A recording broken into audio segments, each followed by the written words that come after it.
Looking to reuse elements across multiple stories?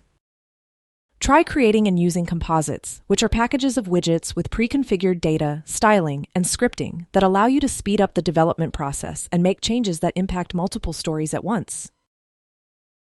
From the Composites tab, you can create new composites or open recently used ones. You can also find and share composites from the Files menu. When you create a composite, as with creating a story, you can find all the available elements on the Assets tab. These include various widgets, containers, and starters for data actions, along with images and shapes. Check out the links in the description to discover the full list of supported objects. With Advanced Mode enabled, additional features are available if desired, including support for interface properties, functions, and events, and scripting. You can start by adding new data directly to the composite or inserting an object and then choosing an existing data source.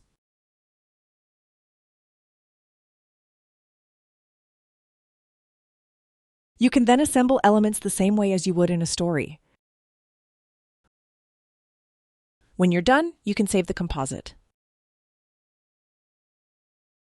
Don't forget to save it to the public folder if you want it to be reusable by other story designers. Once the composite is complete, you can import it into stories directly from the Assets panel by navigating to the file location. You can then add it to a canvas or responsive page. The composite displays with the data and widget styling options that were applied when the composite was saved. From the Context menu, you can replace the underlying models for the widgets if necessary. Keep in mind that the replacement model must be a compatible model type. Refer to the links in the description for more details.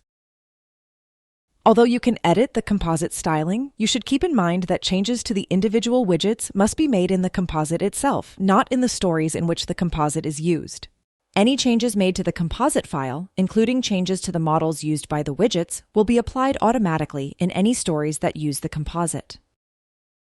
For more information on composites, check out the links in the description and try it for yourself today.